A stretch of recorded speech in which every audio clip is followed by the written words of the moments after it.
सबसे पहले supreme demon emperor बनने के बाद मैं अपनी असली पहचान छिपाता हूँ और सारफेन से शादी कर लेता हूँ, जिस पर उसी रात मेरे अंदर डिवोर्स सिस्टम जाग जाता है। अगर मैं डिवोर्स करता हूँ तो मेरी आधी कल्चरेशन पावर उसके पास चली जाती है, लेकिन बदले में मुझे वही पावर 10 लाख गुना बढ़कर वापस मिलती है। इतनी कि इस पूरी दुनिया में कोई मेरा मुकाबला नहीं कर सकता।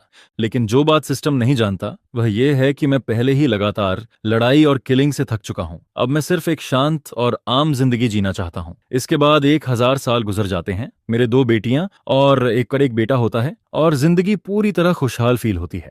लेकिन फिर वह दिन आता है जब सरफेन एम्परर रैंक तक पहुंच जाती है और सबके सामने मुझसे डिवोर्स की मांग करती है। मुझे एक वजह दो। जिसके जवाब में वह धीमी आवाज में कहती है, आई एम सॉरी, ये मेरी गलती है। मैंने इमैन्युलेट एम्परर थ्रोन अवेकन किया है और ज्यादा स्ट्रांग बनने के लिए मुझे अपने सारे इमोशनल बॉन्ड्स खत्म करने होंगे। यह कहते हुए वह अपनी आंखें बंद कर लेती है, क्योंकि वह मेरी तरफ देखने की हिम्मत तक नहीं जुटा पाती, जिस पर मुझे यह सब लगभग हंसी जैसा लगने लगता है। मेरे ऊपर और बच्चों के ऊपर वह पावर को चुनती है। तभी उसका मास्टर स्वर तेज आवाज में बीच में बोल पड़ता है, सरफेन, अब और समय बर्बाद नहीं कर सकते। तुम्हारी एम्परर ऑरा लगभग पूरी हो चुकी है। अगर अभी कोई रुकावट आई तो शायद तुम कभी एब्सोल्यूट पीक तक नहीं पहुंच पाओगी। लेकिन उसके बाद पूरी करने से पहले ही सिल्वारा कुछ फील करती है। एक ऐसी किलिंग इंटेंट पूरे माहौल में फैलती है कि वह वहीं ठिठक जाती है। ऐसा लगता है जैसे कोई भारी पहाड़ उसके ऊपर दबाव बना रहा हो, जिस पर वह तुरंत उस दिशा में देखती है जहां से यह ऑरा आ रही होती है। और जिस इंसान की वजह से उसका खून तक ठंडा पड़ रहा होता है वह यहीं खड़ा होता है।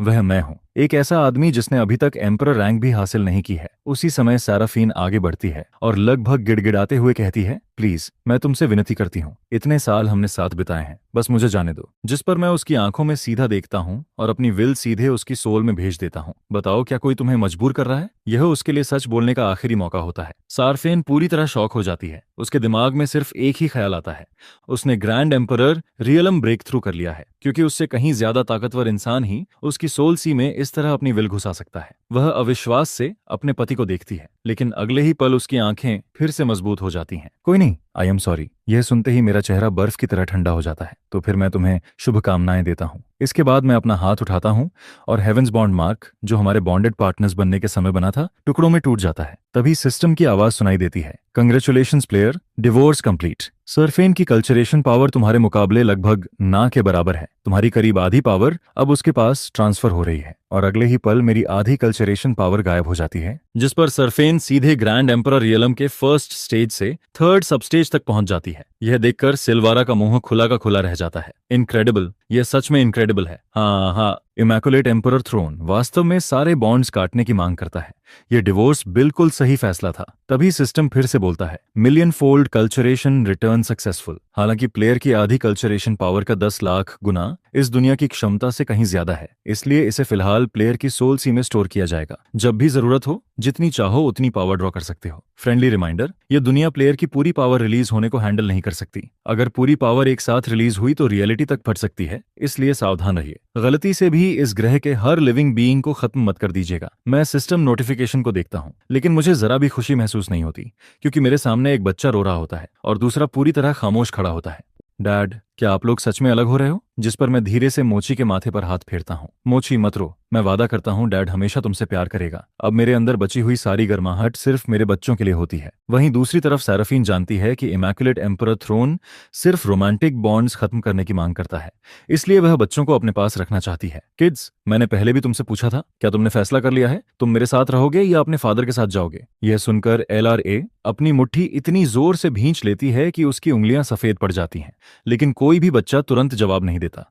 तभी सिल्वारा एक ब्लेड और एक स्वॉर्ड निकालती है। रेन, LRA, ये दोनों लेजेंडरी वेपन्स तुम्हारी मदर ने पहले से तुम्हारे लिए तैयार करवाए थे। यहाँ आओ, ये तुम्हारे हैं। अगर तुम अपनी मदर के साथ रहोगे तो तुम्हारा टैलेंट, तुम्हारी गिफ्ट्स और उसके रिसोर्सेज के सहारे एक दिन एम्परर रैंक तक पहुंचना तय है। जिस पर रेन, जो अब तक जमीन की तरफ देख रहा होता है, आखिरकार हिलता है। वह घुटनों के बल बैठ जाता है। फादर, आई एम सॉरी, मैं मदर के साथ जाना चाहता हूँ। मैं धीरे से उसके सिर पर हाथ रखता हूँ। आज के बाद मैं तुम्हें गाइड नहीं कर पाऊंगा। अपनी मदर की बात सुनना और मेहनत से ट्रेनिंग करना। इसके बाद वह उठता है और सारफेन की तरफ चल देता है। जैसे ही वह उसके पास पहुंचता है, सिल्वारा जल्दी से वॉरब्लेड उसके हाथ में पकड़ा देती है, जिस पर रेन उसे देखकर ऐसे खुश हो जाता है जैसे उसे जिंदगी का सबसे बड़ा गिफ्ट मिल गया हो। फिर सिल्वारा संतुष्ट मुस्कान के साथ LRA की तरफ देखती है। LRA, इधर आओ, यह स्वॉर्ड तुम्हारी है। लेकिन यह सुनकर भी एलआरए की मुट्ठियां ढीली नहीं पड़ती। वह धीरे धीरे आगे बढ़ती है, लेकिन सार्फेन के पास पहुंचने के बाद वह अपनी मदर को घूरती है, फिर अपने भाई को पूरी नफरत भरी नजर से देखती है और अगले ही पल मुड़कर सीधे मेरी तरफ चली आती है। फादर, आपकी बेटी हमेशा आपके साथ खड़ी रहेगी। जिस पर मैं उसे देखता हूँ और मेरे अंदर जमी हुई बर्फ जैसे पिघलने लगती है। एलआरए, क्या तुम्हें यकीन है? लेकिन एलआरए अपनी मदर की तरफ देखती तक नहीं। सरफेन, मैं अभी छोटी हो सकती हूँ, लेकिन मैं सब समझती हूँ।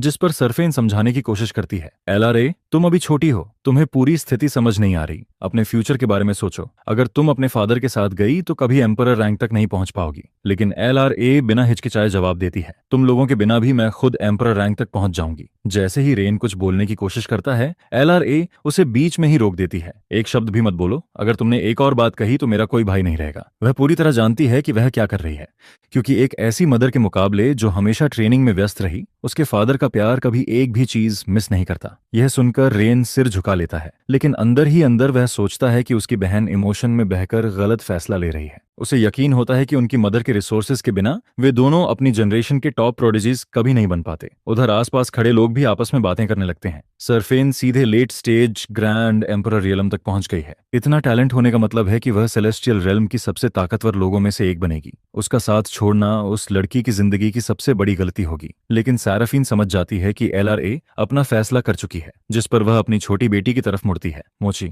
और तुम? मोची मेरा हाथ कसकर पकड़ लेती है। मदर बहुत बुरी है, मैं आपसे कभी बात नहीं करूंगी। यह सुनकर सार्फेन के चेहरे पर अनगिनत भाव उभर आते हैं। मोची, इधर आओ। मैं सेलेस्टियल रियलम के सबसे मशहूर कुलिनरी मास्टर्स को हायर करूंगी। वे तुम्हारे लिए हर दिन स्वादिष्ट खाना और पेस्ट्रीज बनाएंगे। आप बुरी इंसान हो, मुझसे बात मत करो। डैड, चलो यहाँ से, मुझे यहाँ नहीं रहना। मैं अपनी छोटी बेटी का टूटा हुआ चेहरा देखता हूँ। मोची, अपनी आंखें बंद करो और थोड़ा आराम करो। डैड को बस एक पल चाहिए, फिर हम यहाँ से चले जाएंगे। लेकिन मेरी बात पूरी होने से पहले ही मोची मेरी बाहों में सो जाती है, जिस पर मैं उसे एलआरए को सौंप देता हूँ और सरफेन के सामने जाकर खड़ा हो जाता हूँ, ठंडा और पूरी तरह डिटैच्ड। कुछ देर पहले डिवोर्स फाइनलाइज होने के बाद मुझे कोई फ्यूचर नजर नहीं आ रहा था, लेकिन जिस पल मेरी बेटियों ने मुझे चुना, उसी पल मेरे सामने एक नई राह खुल जाती है। ग्रैंड एम्परर रियलम, इम्प्रेसिव एडडिए। उम्मीद करता हूँ कि एक दिन तुम हमारी बेटियों से भी ज्यादा स्ट्रांग बनो। मैं इससे ज्यादा क्रूर कुछ नहीं कहता, क्योंकि एक समय ऐसा था जब मैं सच में इस औरत से प्यार करता था, लेकिन अगले ही पल मैं स्वर का गला पकड़ लेता हूँ। तुमने मेरे बच्चों को मैनिपुलेट करने के लिए हर ट्रिक इस्तेमाल की। तुम अभी भी जिंदा सिर्फ इसलिए हो क्योंकि तुम उसकी मास्टर हो, और क्योंकि मेरे बच्चे देख रहे हैं, वरना अब तक तुम मर चुकी होती। इसके बाद मैं उसे एक तरफ फेंक देता हूँ और अपने बेटे की तरफ मुड़ता हूँ। मेरे जाने के बाद अपना ख्याल रखना। फिर मैं यारा और अपने पुराने दोस्त होल्ड के पास जाता हूँ। मैं जा रहा हूँ, वापस आने का कोई इरादा नहीं है। इसे मेरा फेयरवेल समझो। यह सुनकर होल्ट की आंखों में अपराध बोध साफ दिखाई देता है, क्योंकि अभी जो दोनों लेजेंडरी वेपन्स स्वरा ने निकाले थे, वे उसी ने बनाए थे। केन, मैं भी यहाँ नहीं रुकना चाहता, चलो साथ चलते हैं। जिसके जवाब में मैं सिर हिलाता हूँ। नहीं होल्ट, मैं डीमन रियलम जा रहा हूँ, वहीं मेरा घर है। अपना सोल मैसेज जेड हमेशा साथ रखना। अगर कभी मुझे ढूंढना चाहो डीमन रियलम आ जाना, मैं किसी को तुम्हें लेने भेज दूंगा। अपना ख्याल रखना। इसके बाद मैं आसमान में उठता हूँ और पहली बार अपनी असली कल्टिवेशन ऑरा को खुलकर सांस लेने देता हूँ।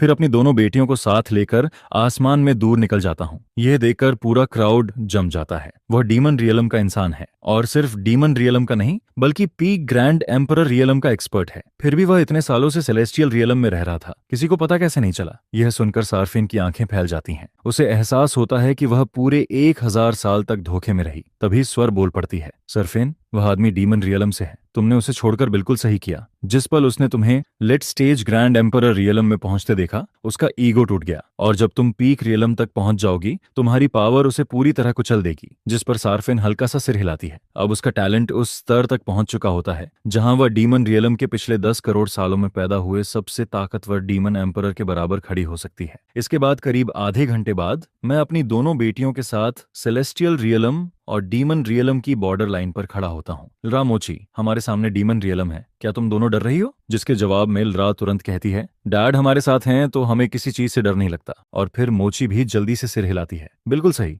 मोची को भी बिल्कुल डर नहीं लगता। यह सुनकर मैं मुस्कुराते हुए दोनों के सिर पर हाथ फेरता हूँ। तुम्हें सच में डरने की जरूरत नहीं है, क्योंकि तुम्हारे डैड बहुत लंबे समय से अनबीटेबल हैं। जिस पर एलआरए मुझे अजीब नजरों से देखती है। डैड, क्या आप सच में इतने अनबीटेबल हो? आपने तो हमेशा हमें सिखाया है कि दुनिया में हमेशा कोई न कोई हमसे ज्यादा स्ट्रांग होता है और कभी एरोगेंट नहीं बनना चाहिए। जिसके जवाब में मैं हंस पड़ता हूँ। वह रूल तुम लोगों पर लागू होता है, लेकिन तुम्हारे डैड एक्सेप्शन है, क्योंकि मैं वही इंसान हूँ जिसके बारे में बाकी सब लोग बात करते हैं। यह सुनकर एलआरए अपना मुंह ढककर जोर से हंसने लगती है। डैड, आप सच में बहुत शेमलेस हो। हाँ हाँ हाँ, डैड की बात में थोड़ा लॉजिक तो है, लेकिन सिर्फ थोड़ा सा। मैं अपनी दोनों बेटियों को हंसते हुए देखता हूँ और मेरे अंदर बचा हुआ हर अंधेरा धीरे धीरे गायब होने लगता है। ठीक है, चलो चलते हैं। डैड तुम्हें डीमन रियलम घुमाने ले जा रहे हैं, बुलाता कहते हैं। यह सुनते ही मोची की आंखें चमक उठती हैं। डैड, डीमन रियल में अच्छा खाना बहुत मिलता है क्या? बहुत ज्यादा। और मैं एक पुराने डीमन को जानता हूँ जिसकी कुकिंग पूरी तरह लेजेंडरी है, लेकिन उससे पहले मुझे तुम्हें एक जगह ले जाना है। इसके बाद कुछ ही देर में मैं उन्हें जमीन के काफी नीचे लेकर पहुंच जाता हूँ। डैड, हम कहाँ हैं? ये मेरा पुराना वॉल्ट है जब मैं डीमन रियलम में रहता था। फिर मैं मुस्कुराते हुए कहता हूँ, रेन को अभी एक लेजेंडरी वॉबलेट मिला है ना? तो अब डैड अपनी वेपन्स तुम दोनों को देने वाले हैं। यह कहते ही मैं अंधेरे की तरफ देखकर आवाज लगाता हूँ, लिटिल शैडो, कहाँ चले गए तुम? मैंने तुम्हें यहीं रुकने को कहा था। मैं इतना इंतजार कर रहा हूँ और तुम्हारा कोई निशान तक नहीं है। इसके बाद मैं एक इनकेंटेशन बोलता हूँ और अगले ही पल लावा के अंदर से एक स्वॉर्ड और काले रंग का आर्मर बाहर निकल आता है। यह ब्लड मिस्ट आर्मर है। जब मैं डीमन रियलम पर रूल करता था तब यही आर्मर पहनता था। अब समय आ गया है कि यह फिर से दिन की रोशनी देखे। अगले ही पल सोर्ड मेरी हथेली में आ जाती है, जिस पर मैं LRA की तरफ मुड़ता हूँ। LRA, इस लेजेंडरी सोर्ड का नाम 9 क्राउन सेलेस्टियल स्लेयर है, लेकिन मुझे इसका असली नाम ज्यादा पसंद है, ग्रज। और आज से यह तुम्हारी है। इसके बाद मैं सोर्ड की तरफ देखता हूँ। ग्रज, यह मेरी बेटी है, मेरे लिए सबसे कीमती। आज से इसकी अच्छी तरह सेवा करना। यह सुनते ही सोर्ड हल्के से कंपन करती है, जैसे उसने मेरी बात मान ली हो, जिस पर मैं मुस्कुराता हूँ। LRA, इसे ले लो। लेकिन LRA तुरंत सिर हिला देती है। डैड, मैं नहीं ले सकती, ये बहुत कीमती है और मेरी कल्चरेशन भी इतनी स्ट्रांग नहीं है कि मैं ऐसी स्वॉर्ड चला सकूं। क्योंकि वह साफ महसूस कर रही होती है कि इस स्वॉर्ड की ऑरा उसके भाई की ब्लेड से हजारों गुना ज्यादा ताकतवर है। जिसके जवाब में मैं शांत आवाज में कहता हूँ, LRA, इसकी चिंता मत करो, तुम मेरे ब्लड लाइन से हो। इस पूरी दुनिया में ऐसी कोई चीज नहीं है जिसके लायक तुम नहीं हो। सिर्फ ऐसी चीजें हैं जिन्हें शायद तुम खुद नहीं चाहती। यह सुनकर LRA हंस पड़ती है। डैड, यह सुनने में काफी कूल था, लेकिन फिर भी मुझे थोड़ा फनी लगा, जिस पर मैं भी हल्का सा हंसता हूँ। तो फिर इसकी आदत डाल लो, क्योंकि अब हम डीमन रियलम में हैं और यहाँ मुझे खुद को थोड़ा अलग तरीके से कैरी करना पड़ेगा। ये जगह बहुत ब्रूटल है, सिटेलियल रियलम की सोशल नाइसिटीज जैसी नहीं। यहाँ सिर्फ एक चीज मायने रखती है, सबसे जोर से कौन मार सकता है। यही यहाँ का लॉ है। इसलिए डैड को यह सुनिश्चित करना होगा कि तुम दोनों पूरी तरह इक्विप्ड रहो। इसके बाद मैं स्वॉर्ड उसके हाथों में रख देता हूँ। फिर मोची की तरफ मुड़ता हूँ। मोची, डैड के पास तुम्हारे लिए भी कुछ स्पेशल है। जिस पर ब्लड मिस्ट आर्मर अचानक छोटा होने लगता है और धीरे धीरे मोची की तरफ उड़ता है। डैड, क्या यह मेरे लिए है? लेकिन यह थोड़ा अगली लग रहा है। यह सुनते ही आर्मर सचमुच कांप जाता है, जिस पर मुझे हंसी आ जाती है। ब्लड मिस्ट आर्मर, सुना तुमने? मेरी बेटी को तुम्हारा यह रूप पसंद नहीं आया। अपना रूप बदलो, ऐसा बनो जिसे कोई बच्चा पसंद करे। अगले ही पल वह डरावना काला आर्मर बदलकर बेहद प्यारा और क्यूट बन जाता है, जिस पर मोची की आंखें चमक उठती हैं।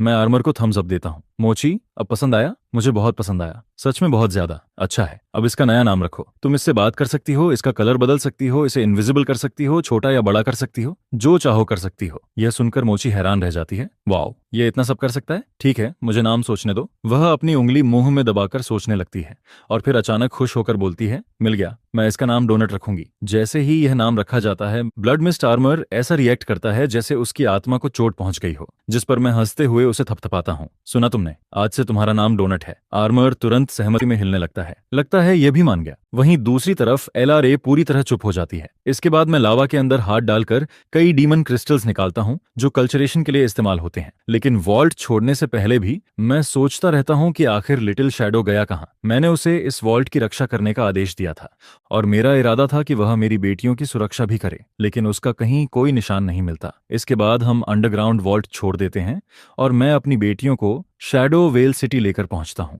यहाँ एक पुराना एक्वाइंटेंस रहता है। उसका कल्टीवेशन सैंक्टम मेरी बेटियों के लिए बिल्कुल परफेक्ट होगा। शैडो वेल सिटी की सड़कों पर चलते हुए LRA चारों तरफ देखती है। डैड, यह सिटी मेरी इमेजिनेशन जैसी बिल्कुल नहीं है। मुझे लगा था यहाँ हर जगह केओस होगा, लेकिन तभी वह अचानक आसमान की तरफ देखकर चिल्लाती है, डैड देखो, ऊपर लोग लड़ रहे हैं। हम आसमान की तरफ देखते हैं, जहां कुछ आदमी एक रेड ड्रेस पहनी हुई लड़की को चारों तरफ से घेर चुके होते हैं। इसे जाने नहीं देंगे, आज की रात मजेदार होने वाली है। दूसरा आदमी हंसते हुए कहता है, मजा बाद में, पहले वह चीज मायने रखती है जो इसके पास है। हालांकि देखने में यह काफी खूबसूरत है। यह देखकर LRA तुरंत मेरी तरफ देखती है। डैड, वे लोग उसे टारगेट कर रहे हैं, तो तुम उसकी मदद करना चाहती हो? मैं पहले से जानता हूं कि मेरी बेटी ऐसी चीज को इग्नोर नहीं कर सकती, जिस पर LRA थोड़ी झिझकती है। शायद मुझे बीच में नहीं पड़ना चाहिए। रुको, मैं अभी भी सेलेस्टियल रियलम के तरीकों से सोच रही हूँ। अगर मैंने दखल दिया और बाकी लोग भी मेरे खिलाफ आ गए तो? लेकिन मैं बिल्कुल बेफिक्र दिखाई देता हूँ। जितने भी आएंगे डैड संभाल लेंगे। जाओ और जो करना चाहो करो, किसी बात की चिंता मत करो। बस यही सुनना LRA के लिए काफी होता है।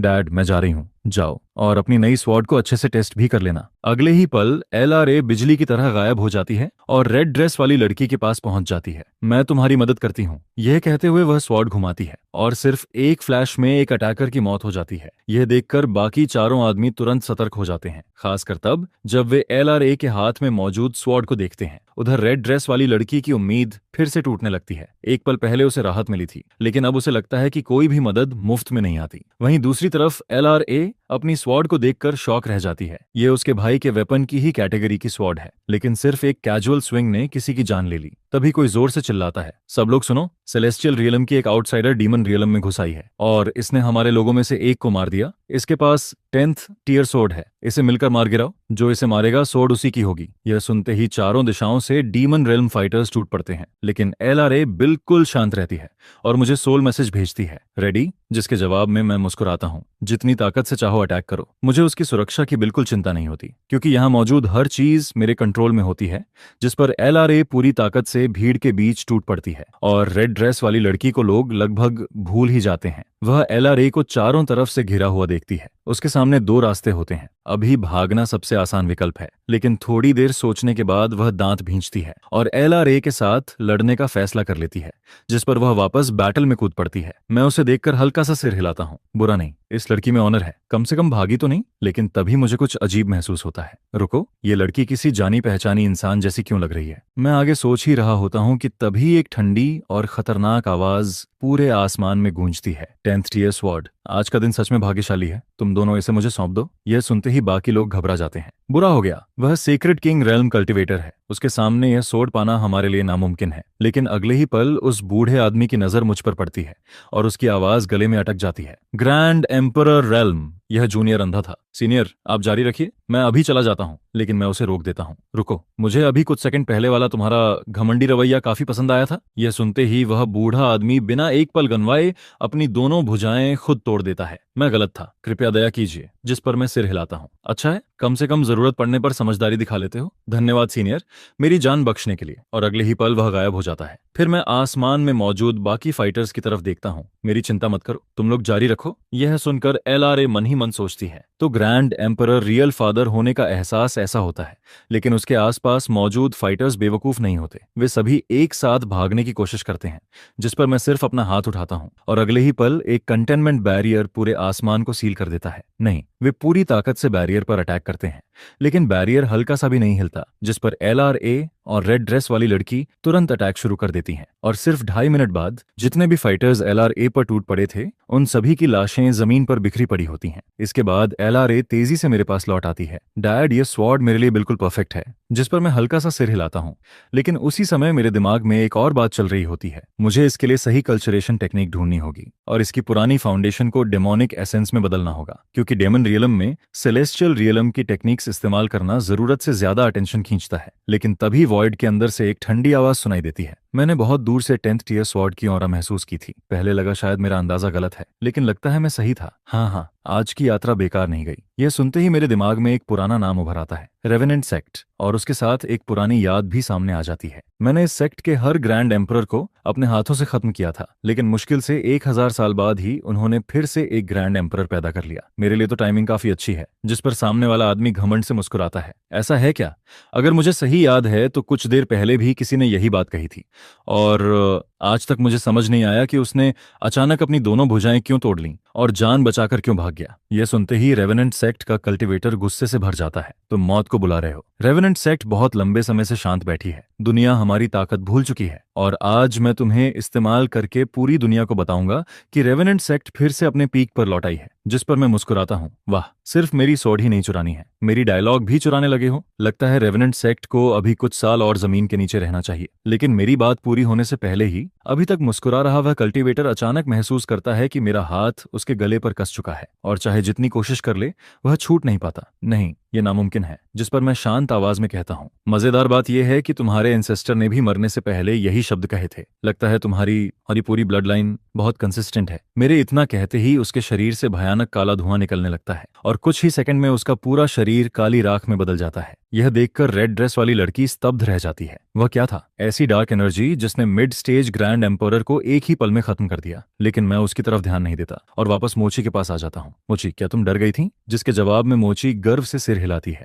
बिल्कुल नहीं, मुझे तो अभी डैड बहुत कूल लग रहे थे। यह सुनकर मैं अपनी छोटी बेटी को देखता हूँ और मन ही मन सोचता हूँ, मेरे इस छोटे ट्रेजर में सच में कुछ खास है, आखिर यह मेरी ब्लड लाइन से जो है। लेकिन तभी पूरे आसमान में डरावने स्टॉर्म क्लाउड्स छा जाते हैं और उनके साथ एक गूंजती हुई बुजुर्ग आवाज सुनाई देती है। मेरे सिटी में मारने की हिम्मत किसने की? अगले ही पल एक भारी दबाव पूरे इलाके पर उतर आता है, जिस पर आसपास मौजूद लोग घबरा जाते हैं। सिटी लॉर्ड आ गए, जिसने भी ये किया है अब उसका अंत तय है, दूसरा व्यक्ति तुरंत कहता है। तुम जानते भी हो वह कौन है? शैडो सिटी का लॉर्ड, पूरे डीमन रियलम के सबसे ताकतवर लोगों में से एक है, पीक ग्रैंड एम्परर रियलम। लेकिन यह सुनकर मैं सिर्फ हल्का सा मुस्कुरा देता हूँ। ये बूढ़ा अभी भी शो ऑफ करना नहीं भूला। इसके बाद बादलों के बीच से एक आकृति धीरे धीरे नीचे उतरती है। कौन सा तुच्छ प्राणी इतनी हिम्मत करता है? अपना नाम बताओ। जिस पर मैं आराम से जवाब देता हूँ, तुम्हारा ग्रैंडफादर। अब नीचे आओ और रिस्पेक्ट दिखाओ। यह सुनते ही वह गुस्से से भर उठता है। तुम्हारी हिम्मत कैसे हुई? लेकिन अगले ही पल वह अचानक रुक जाता है। रुको, क्या मैं सही देख रहा हूँ? और उसके साथ ही पूरे आसमान से स्टॉर्म क्लाउड्स और प्रेशर गायब हो जाते हैं। फिर वह सीधे मेरे पास उतरता है और जोर से हंस पड़ता है। मुझे पता था, तुम मुसीबतों के पुतले इतने सालों से कहाँ गायब थे? मैं पागलों की तरह तुम्हें ढूंढ रहा था। जिस पर मैं मोची की तरफ इशारा करता हूँ। मोची, यही वह ओल्ड डीमन है जिसके बारे में मैंने बताया था, जिसकी कुकिंग पूरी तरह लेजेंडरी है। यह सुनते ही मोची की आंखें चमक उठती हैं। वहीं ओल्ड डीमन पूरी तरह कंफ्यूज्ड हो जाता है। रुको जरा, ये दोनों तुम्हारी बेटियां हैं? अब समझ आया कि तुम डीमन रियलम में क्यों नहीं मिले। तुम तो इतने साल सेलेस्टियल रियलम में विमेन के पीछे घूम रहे थे। यह सुनते ही मैं उसे एक किक मारता हूँ, लेकिन जेफर बिल्कुल नहीं हिलता, बल्कि उसके चेहरे पर पुरानी यादों वाली मुस्कान आ जाती है। इस बार मैं हमेशा के लिए वापस आया हूँ, मेरे लिए रहने की जगह का इंतजाम कर दो, मैं यहीं बसना चाहता हूँ। यह सुनते ही जेफर उत्साह से उछल पड़ता है। यस यस यस, अब पलटने की कोशिश भी मत करना। तुम्हारे जाने के बाद मेरे पास बात करने के लिए एक भी ढंग का इंसान नहीं था, और अब तुम वापस आ गए हो, साथ में इतनी प्यारी और खूबसूरत बेटियां भी लाए हो। अब इस जगह में फिर से जान आ जाएगी। तभी मुझे कुछ याद आता है और मैं आसमान की तरफ देखता हूँ। नीचे आओ। यह सुनते ही रेड ड्रेस वाली लड़की घबरा जाती है, लेकिन अगले ही पल वह मेरे सामने खड़ी होती है और कांप रही होती है। तुम्हारा नाम क्या है? जिसके जवाब में वह झुककर कहती है, इस जूनियर का नाम सेना है। उसका सरनेम सुनते ही मैं तुरंत पहचान जाता हूँ कि वह कौन है। तुम्हारे पास जाने के लिए कोई जगह है? जिस पर वह चुप हो जाती है। फिर मैं आगे कहता हूँ, मेरी बेटी डीमन रियल में नहीं है, उसे यहाँ के बारे में ज्यादा जानकारी नहीं है। तुम दोनों लगभग एक ही उम्र की हो, इसलिए मुझे चाहिए कि तुम उसे डीमन रियलम घुमाओ। यह सुनते ही सेना को ऐसा लगता है जैसे किस्मत ने उसे बचने का मौका दे दिया हो। वह जल्दी जल्दी सिर हिलाती है। बिल्कुल, आज से तुम हमारे साथ रहोगी। इसके कुछ समय बाद शैडो वेल सिटी के बीचों बीच मौजूद एक शांत कोर्टयार्ड में जेफर गर्व से मुस्कुराता है। तो बताओ कैसा लगा? आमतौर पर यहाँ सिर्फ मैं रहता हूँ, लेकिन अब जब तुम वापस आ गए हो, यह जगह तुम्हारी है। मैं चारों तरफ नजर दौड़ाता हूँ और फिर भौहें सिकोड़ लेता हूँ। क्या यह सच में तुम्हारा घर है? जिस पर जेफर हंस पड़ता है। क्या करूं? मैं तुम्हारे घर में इतना रहा कि आखिर में पूरा घर ही कॉपी कर लिया। यह सुनकर मैं सिर हिलाकर हंस देता हूँ।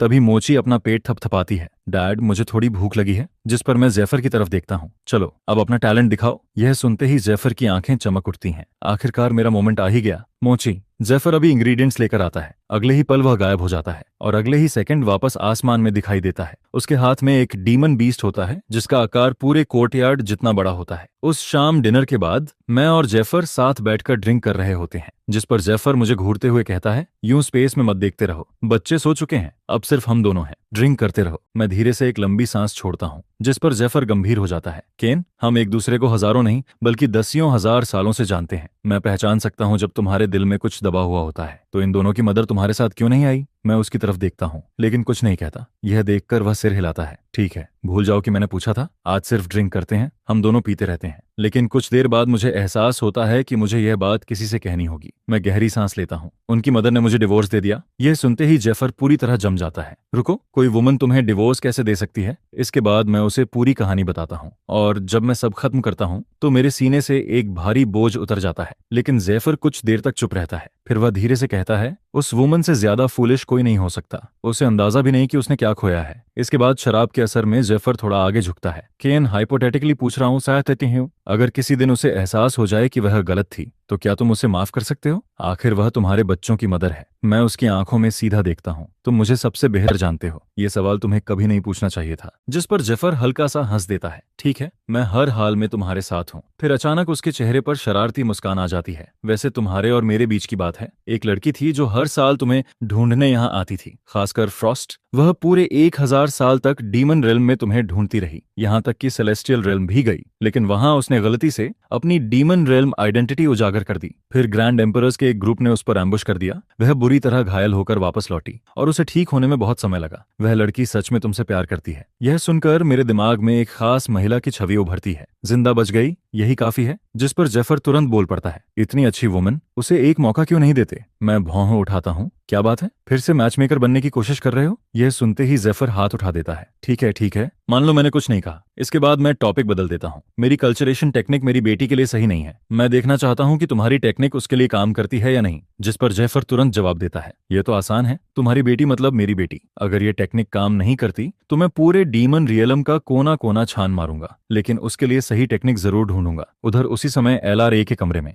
एलआरए, मुझे नींद नहीं आ रही। जिस पर एलआरए अपनी छोटी बहन के बाल सहलाती है। क्या हुआ? मोची कुछ देर चुप रहती है, फिर धीरे से कहती है, मैं मदर से नफरत करती हूँ। मुझे पता है करती हूँ, लेकिन फिर भी। एलआरए उसके सिर पर हाथ फेरती है। उनके बारे में मत सोचो, हमारे पास डैड है, यही काफी है। जिस पर मोची धीरे से पूछती है, एलआरए, क्या हम मदर से फिर कभी मिलेंगे? मिलेंगे? कब? जब हम दोनों ग्रैंड एम्परर रियलम तक पहुंच जाएंगे, तब हम साथ जाकर उनसे मिलेंगे। मोची की आंखें चमक उठती हैं। सच में? जिस पर एलआरए की आंखों में दृढ़ता दिखाई देती है। और उस दिन मैं उन्हें खुद हराऊंगी और दिखाऊंगी कि उनका फैसला गलत था। यह सुनकर मोची भी मुट्ठी भींच लेती है। ठीक है, तो फिर मोची भी मेहनत से ट्रेनिंग करेगी, हम दोनों मिलकर उन्हें हराएंगे। अगली सुबह मैं अपनी दोनों बेटियों को ट्रेनिंग हॉल में लेकर जाता हूँ। जेफर, टेक्निक पास डाउन करो। एलआरए जेफर के सामने क्रॉस लेग्ड बैठ जाती है और जेफर की उंगलियों से हल्की रोशनी निकलने लगती है। लेकिन तभी एलआरए अचानक बोल पड़ती है, जेफर, क्या आप उस छोटे लाइटनिंग बॉल को थोड़ा दूर कर सकते हो? उसकी वजह से मेरा ध्यान भटक रहा है। यह सुनकर जेफर मेरी तरफ देखता है और मैं सपाट आवाज में कहता हूँ, ये मैनेज हो जाना चाहिए। जिस पर जेफर तुरंत सिर हिलाता है। कुछ देर बाद एलआरए गहरे फोकस में चली जाती है, लेकिन तभी सबसे आखिरी इंसान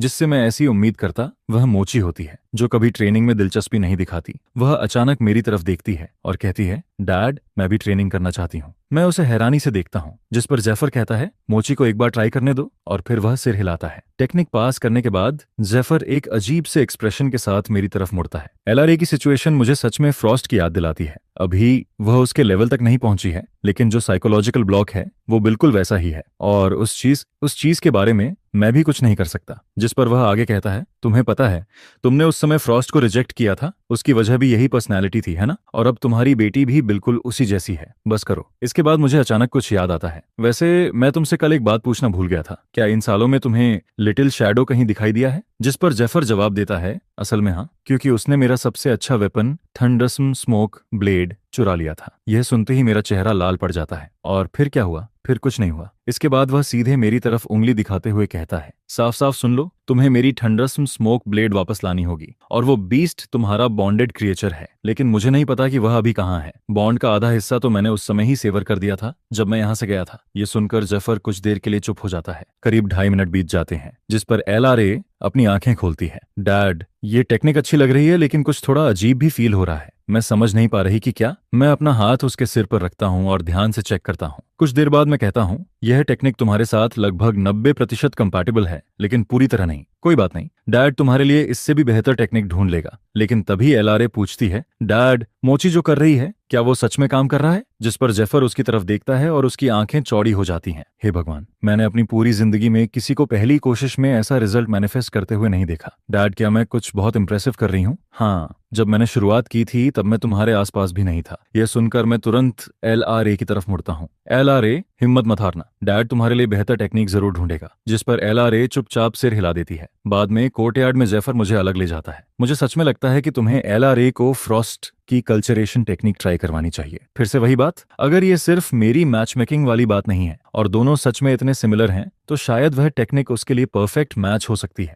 ये सुनकर मैं कुछ देर सोचता हूँ, क्या तुम्हारा अभी भी उससे कांटेक्ट है? हाँ है, हालांकि उसका टेम्पर पहले से भी ज्यादा डेंजरस हो गया है, खासकर उसके वेपन चोरी होने के बाद। यह सुनते ही मुझे सब समझ आ जाता है। अब समझ आया, इतने सालों तक तुम मुझे उसके साथ रहने के लिए पुश करते रहे क्योंकि वो तुम्हें धमका रही थी, है ना? बिल्कुल नहीं। ठीक है, उसे एक सोल मैसेज भेजो, उसे यहाँ आने के लिए कहो। यह सुनकर जेफर साफ तौर पर राहत की सांस लेता है। आखिरकार अब मुझे रोज रोज ये काम नहीं करना पड़ेगा। लेकिन सिर्फ 15 मिनट बाद ही मोची खिड़की की तरफ इशारा करती है। डैड, बाहर बर्फ गिर रही है, जबकि कुछ पल पहले तक मौसम बिल्कुल साफ था। और उसी समय खिड़की के बाहर सफेद कपड़ों में एक फिगर दिखाई देता है, फ्रॉस्ट। जेफर ने कहा था कि तुम्हारे पास कोई जरूरी खबर है, क्या तुमने उसे ढूंढ लिया? लेकिन फ्रॉस्ट अंदर नहीं आती है, क्योंकि वह उस जगह को डिस्टर्ब करने से डर रही होती है जिसके बारे में वह सालों से सपने देखती आई है। तभी अंदर से एक आवाज आती है, अंदर नहीं आओगी? और अगले ही पल फ्रॉस्ट कमरे के अंदर दिखाई देती है। तुम इतने सालों तक कहाँ थे? तुम्हें अंदाजा भी है कि मैंने क्या क्या झेला है? यह देखकर जेफर सिर हिलाता है। पूरी दुनिया में सिर्फ तुम ही हो जो इसे ऐसा बिहेव करने पर मजबूर कर सकते हो। जिस पर फ्रॉस्ट मेरी तरफ देखती है। तुम अभी भी बिल्कुल वैसे ही हो। असल में मैं काफी बदल गया हूँ। इसके बाद वह मेरी बगल में खड़ी दोनों लड़कियों की तरफ देखती है। और ये दोनों मेरी बेटियां हैं, वो हैं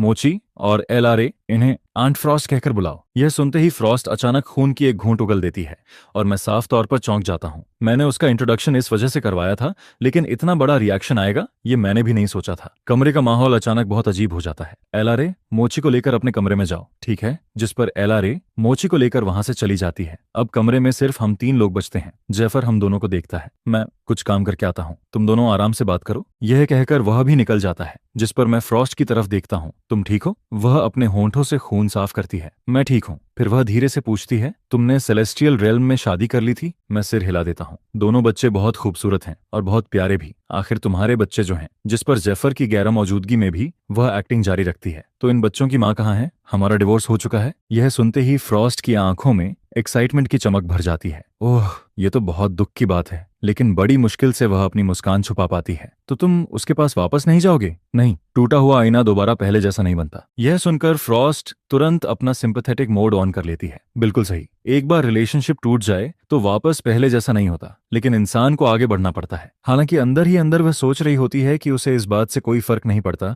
कि उसने पहले किसी और से प्यार किया था। जब तक वह चैप्टर खत्म हो चुका है तब तक सब पॉसिबल है। जिस पर वह आगे पूछती है, तो अब इन दोनों बच्चों के पास कोई मदर फिगर नहीं है, क्या तुमने इनके लिए नई माँ ढूंढने के बारे में सोचा है?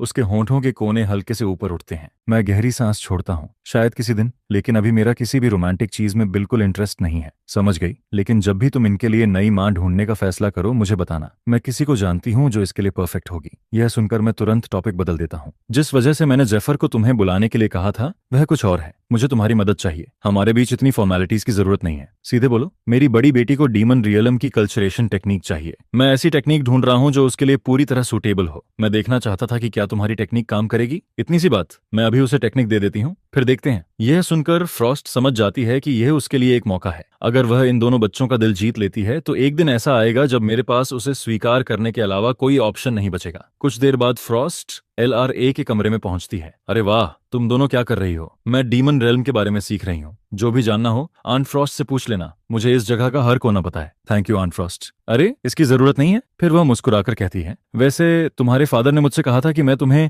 अपनी कल्चरेशन टेक्निक दूं। जब भी तुम तैयार हो हम शुरू कर सकते हैं। जिस पर LRA तुरंत क्रॉस लेग्ड बैठ जाती है। फ्रॉस्ट अपनी उंगली के सिरे पर एक परफेक्ट क्रिस्टल स्नोफ्लेक बनाती है। उसकी फ्लॉलेस शेप को देखकर LRA के अंदर एक अजीब सी शांति उतरने लगती है। कुछ पल बाद LRA आंखें खोलती है। ये बिल्कुल सही लग रहा है, एक भी चीज अजीब नहीं लग रही। मैं अपना हाथ उसके सिर पर रखकर ध्यान से चेक करता हूँ। सही कहा, यह टेक्निक तुम्हारे लिए परफेक्ट मैच है। अब से इसी से कल्टीवेट करना। लेकिन उससे पहले डैड को तुम्हारी पुरानी सेलेस्टियल रियलम फाउंडेशन कन्वर्ट करनी होगी। इसके बाद मैं फ्रॉस्ट और मोची की तरफ देखता हूँ। तुम दोनों थोड़ी देर के लिए बाहर जाओ। डैड, मैं भी? हाँ, अपनी सिस्टर को डिस्टर्ब मत करो। फिर मुझे कुछ याद आता है। तुम्हें फ्रोजन वाटरमेलन चाहिए था ना? आंट फ्रॉस्ट से मांग लो। ये आंट फ्रॉस्ट, चलो। यह कहकर मोची बिना सोचे समझे फ्रॉस्ट का हाथ पकड़ लेती है और उसी पल फ्रॉस्ट का पूरा शरीर हल्का सा कांप जाता है, क्योंकि आज तक किसी ने इस तरह उसका हाथ नहीं पकड़ा था। कुछ देर बाद मोची फ्रोजन वाटरमेलन खाती हुई दिखाई देती है। मोची, यह सोल मैसेज जेड रख लो। जब भी और चाहिए हो आंट फ्रॉस्ट को कांटेक्ट कर लेना। जिस पर मोची अपने हाथ के पीछे वाले हिस्से से मुंह साफ करती है। डील। यह फ्रोजन वाटरमेलन बहुत अमेजिंग है। और फिर वह दोबारा खाने में लग जाती है। यह देखकर फ्रॉस्ट थोड़ा और करीब आने की कोशिश करती है। मोची, क्या तुम्हें ठंडी चीजें इतनी पसंद है? खास तौर पर नहीं, मुझे तो बस टेस्टी चीजें पसंद है। यह सुनते ही फ्रॉस्ट तुरंत तुरंत नोट कर लेती है, यह बच्ची पूरी तरह फूडी है। मोची एंड फ्रॉस्ट सबसे अच्छी कुक नहीं है, लेकिन मैं सीख सकती हूँ। अब से मैं तुम्हारे लिए हर तरह की चीजें बनाऊंगी, ठीक है? यह सुनकर फ्रॉस्ट कुछ पल के लिए चौंक जाती है। फिर वह कहती है, तो फिर आंट फ्रॉस्ट तुम्हारे लिए डीमन रियलम की स्पेशल डिशेस लेकर आएगी। डीमन बॉल्स कैसी रहेंगी? उनकी स्मेल ही तुम्हारा दिमाग उड़ा देगी। यह सुनते ही मोची की आंखें चमक उठती हैं। यस आंट फ्रॉस्ट, आज से आप डीमन रियलम में मेरी सेकंड बेस्ट फ्रेंड हो। जिस पर फ्रॉस्ट सिर टेढ़ा करके पूछती है, और फर्स्ट कौन है? ऑब्वियसली जेफर। यह सुनते ही फ्रॉस्ट भड़क उठती है। जेफर, तुम गए काम से। उसी समय बाहर निकल रहा जेफर अचानक अपनी रीढ़ रस में ठंडक फील करता है। इधर आओ। क्या मैंने अब क्या किया? जिस पर फ्रॉस्ट उसे स्टोन पेविलियन की तरफ खींच ले जाती है। उसका पूरा एक्सप्रेशन बर्फ जैसा ठंडा हो चुका होता है। मुझे कुछ सवाल पूछने हैं। जेफर हल्का सा कांप जाता है। क्या तुम मेरे साथ थोड़ा अच्छा बिहेव नहीं कर सकती? मैं इतने समय से तुम्हारे लिए अच्छी बातें ही कर रहा हूँ। तुम इस पर यकीन करना मुश्किल है। ठीक है, अच्छे काम का यही रिवॉर्ड मिलता है। जो जानना है पूछ लो। कुछ देर बाद जेफर उसे सारी बातें बता देता है। सब कुछ सुनने के बाद फ्रॉस्ट पूरी तरह स्टन्ड रह जाती है। कोई तरीका नहीं? वह औरत सच में हैरान कर देने वाली हद तक बेवकूफ थी। सही कहा, मैंने भी यही सोचा था। लेकिन अगले ही पल फ्रॉस्ट खुद को रोकती है। नहीं, मुझे उसे बेवकूफ नहीं कहना चाहिए। अगर उसने सच में उसकी वैल्यू की होती तो मुझे ऐसा मौका कभी नहीं मिलता। और फिर वह धीरे से मुस्कुराती है। और केन को मैं जितना जानती हूँ वह कभी वापस नहीं जाएगा। जिसका मतलब है कि तुम्हें बस थोड़ा एफर्ट करना है, और अगर ऐसा किया तो उसके दिल में जगह बनाने के चांसेस सच में काफी अच्छे हैं। तुम जानते हो क्या, अब मुझे लगने लगा है कि तुम उतने भी बुरे नहीं हो। आज मैं तुम्हें नहीं मारूंगी। जिस पर जेफर तुरंत चुप हो जाता है। करीब आधे घंटे बाद मैं सफलतापूर्वक ALRA की कल्टीवेशन फाउंडेशन को डीमन रियलम के साथ कंपैटिबल फाउंडेशन में कन्वर्ट कर देता हूँ। इतना ही नहीं, इस प्रोसेस में मैं उसे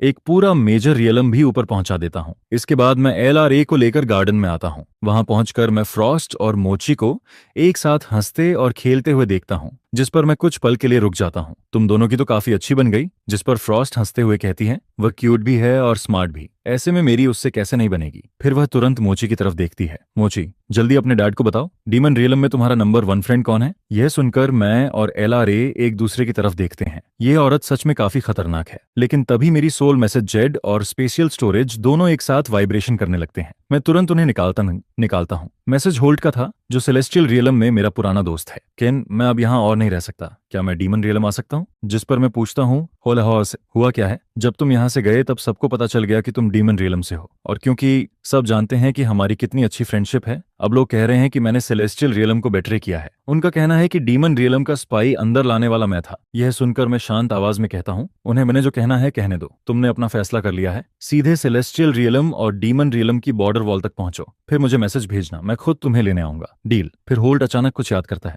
एक बात बताना भूल गया, तुम्हारी फॉर्मर सिस्टर इन लॉ यारा भी मेरे साथ आने की जिद कर रही है। मैं सिर हिला देता हूँ, क्योंकि यारा हमेशा मेरे और बच्चों के साथ अच्छा व्यवहार करती आई थी। सोल मैसेज खत्म होते ही मेरी दोनों बेटियां मेरे पास आ जाती हैं। क्या होल और यारा यहाँ आने वाले हैं? मैं सिर हिलाता हूँ, जिस पर दोनों के चेहरे एक्साइटमेंट से चमक उठते हैं। लेकिन फ्रॉस्ट ये सुनते ही अपनी आंखें सिकोड़ लेती हैं। परफेक्ट, मैं भी देखना चाहती हूँ कि उस औरत की सिस्टर कैसी है। उधर सेलेस्टियल रियलम के एक भव्य हॉल के अंदर, सेराफिन, क्या तुम चाहती हो कि मैं बच्चों तक कोई मैसेज पहुंचाऊं? जिस पर सेराफिन अपनी आंखें बंद करती है, गहरी सांस लेती है और फिर धीमी आवाज में कहती है, उन्हें बता देना कि उनकी माँ की अपनी जिंदगी है और उनसे कहना कि मुझसे नफरत मत करें। इसके बाद वह कुछ पल रुकती है, और तुम भी अपना ध्यान रखना, जल्दी वापस आना। जितना ज्यादा समय तुम डीमन रियल में रहोगे उतना ज्यादा खतरा होगा। यह सुनकर यारा बिना कुछ कहे वहां से चली जाती है। उसका पूरा मूड पूरी तरह गिर चुका था। अगले दिन होल्ट और यारा दोनों बॉर्डर वॉल पर पहुंच जाते हैं, जिस पर होल्ट सोल मैसेज जेड निकालता है। केन, हम बॉर्डर वॉल तक पहुंच गए हैं, तुम कहां हो? मैसेज भेजने के कुछ समय बाद ही उनके सामने अचानक एक फिगर प्रकट होता है। मुझे देखते ही होल्ट मुस्कुरा देता है। डेमन रियलम में पहली बार आया हूं, बेहतर होगा कि तुम हमें सेफ रखो। मैं हल्का सा हंसता हूं। रिलैक्स, डेमन रियलम में अब कोई तुम्हें छू भी नहीं सकता। चलो, लड़कियां तुम्हारा इंतजार कर रही हैं। कुछ देर बाद मैं सबको वापस कोर्टयार्ड में ले आता हूँ। एक छोटी सी इंट्रोडक्शन के बाद फ्रॉस्ट अचानक मेरी तरफ इशारा करती है। ओह हाँ, मैं अपना इंट्रोडक्शन देना तो भूल ही गई। मैं भी इनकी एडमायर हूँ। यह सुनते ही पूरा माहौल ऑकवर्ड हो जाता है। मैं अविश्वास से फ्रॉस्ट की तरफ देखने लगता हूँ, जिस पर होल्ट हंस पड़ता है। हाँ, लगता है केन यहाँ आकर और भी ज्यादा पॉपुलर हो गया है। लेकिन अगले ही पल होल्ट फ्रॉस्ट को ध्यान से देखने लगता है। रुको जरा, क्या ये वही डीमन रियलम फाइटर नहीं है जिसे एक बार सेलेस्टियल रियलम के कल्टीवेटर्स ने चारों तरफ से घेर लिया था? यह सुनकर मुझे तुरंत समझ आ जाता है कि बात किस तरफ जा रही है। तुम लोग बहुत लंबा सफर तय करके आए हो, जरूर थक गए होगे, पहले थोड़ा आराम कर लो। लेकिन तभी होल्ट अचानक पूछता है, केन, क्या सच में तुम्हारा और सेराफिन का सब खत्म हो चुका है? अगर मैं किसी भी तरह मदद कर सकता हूँ तो पूरी कोशिश करूंगा। आखिर तुम दोनों को मिलाने वाला मैं ही था। मैं सिर हिला देता हूँ। जरूरत नहीं है, जो हो गया उसे जाने दो, ठीक है। जिस पर होल्ट मुस्कुराता है, तो फिर मैं यहीं बस जाऊंगा। वैसे भी मुझे हमेशा से वेपन फोर्जिंग पसंद रही है। बाहरी दुनिया में क्या हो रहा है उससे मुझे कोई फर्क नहीं पड़ता, बस मेरे लिए एक फोर्जिंग रूम बनवा दो, मैं खुश हूँ। फिर उसकी नजर मोची और एलआरए पर जाती है। सबसे जरूरी बात, मुझे तुम्हारी दोनों बेटियां सच में बहुत पसंद हैं। मैं इन्हें हेल्दी तरीके से बड़ा होते देखना चाहता हूँ। यह कहते हुए उसकी आंखों में दर्द की एक झलक गुजरती है, क्योंकि मैं पहले से जानता हूँ कि होल्ट की भी एक बेटी थी, लेकिन वह बहुत छोटी उम्र में ही दुनिया छोड़ गई थी। जिस पर मैं धीरे से कहता हूँ, ठीक है, मैं तुम्हारे लिए फोर्जिंग रूम बनवा दूंगा। तुम डीमन रियल में नए हो, मैं यह भी सुनिश्चित करूंगा कि तुम्हारी पूरी देखभाल हो। होल्ट हंस पड़ता है। मैं सिर्फ फायदा नहीं उठा सकता। जब भी तुम्हें कोई वेपन फोर्स करवाना हो मेरे पास आ जाना, मैं फ्री में करूंगा। मैं भी मुस्कुरा देता हूँ। डील। और यह बात तुमने खुद कही है, मैं इस फ्री लेबर का पूरा फायदा उठाने वाला हूँ। कुछ देर बाद मैं हॉलवे में पहुंचता हूँ। उसी समय यारा एलआरए के कमरे से बाहर निकलती है। केन, क्या मैं तुमसे अकेले में बात कर सकती हूँ? मैं कुछ पल रुकता हूँ और फिर सिर हिला देता हूँ। इसके बाद हम दोनों गार्डन की तरफ बढ़ते हैं, लेकिन फ्रॉस्ट यह सब देख लेती है और तुरंत जेफर की तरफ मुड़ती है। उसकी सिस्टर उससे अलग हो चुकी है, फिर भी वह उसे उसी नाम से क्यों बुला रही है और अकेले में उसके साथ क्यों जा रही है? उसे पता नहीं ये कैसा दिखता है। जिस पर जेफर परेशान होकर कहता है, इतनी बड़ी बात क्या है? वह सालों से उसे इसी नाम से बुलाती आई है। ये आदत अचानक थोड़ी खत्म हो जाएगी। तुम आखिर हो किसकी साइड पर? यह सुनते ही जेफर के माथे पर पसीना आ जाता है। तुम कभी मेरी बात सुनती नहीं हो, इसलिए मैं चुप ही रहता हूँ। उधर बैक गार्डन में मैं अपनी फॉर्मर सिस्टर इन लॉ यारा की तरफ देखता हूँ। मुझे पहले से अंदाजा था कि वह क्या कहने वाली है, और सच में अगले ही पल यारा पूरे 90 डिग्री तक झुक जाती है। केन, केन, मुझे माफ कर दो, मेरी सिस्टर की तरफ से। मैं लंबी सांस छोड़ता हूँ। मुझे पता था कि उसका इरादा बुरा नहीं है। उठो, तुमने कुछ गलत नहीं किया। मुझे सेराफिन ने पाला है, इसलिए मैं किसी भी इंसान से बेहतर जानती हूँ कि उसके लिए पावर कितनी महत्वपूर्ण है। लेकिन मैंने कभी नहीं सोचा था कि बात यहाँ तक पहुंच जाएगी। मैं सिर हिलाता हूँ। बस करो, जो हो गया वह हो गया, अब वापस नहीं जा सकते। लेकिन यारा और ज्यादा सिर झुका लेती है। फिर वह कहती है, केन, मैं रेन और नॉक्स की तरफ से भी माफी मांगना चाहती हूँ। यह सुनकर मैं पूरी तरह चुप हो जाता हूँ। क्या यह लड़की पैदा ही माफी मांगने के लिए हुई है? जिस पर मेरे चेहरे पर हल्की मुस्कान आ जाती है। ठीक है, अगर माफी मांगनी है तो थोड़ी सिंसियरिटी भी दिखाओ। यारा का एक्सप्रेशन बदल जाता है। मुझे बताइए क्या करना है, मैं कर दूंगी। मैं मजाक में कह देता हूँ। तो फिर आज से यहीं रहो और कभी वापस मत जाना। कर सकती हो? लेकिन अगले ही पल यारा सिर उठाकर गंभीरता से कहती है, क्या मैं पहले वापस जाकर सबसे ठीक तरह से विदा ले सकती हूँ? यह सुनते ही मैं लगभग खांस पड़ता हूँ। अरे यार,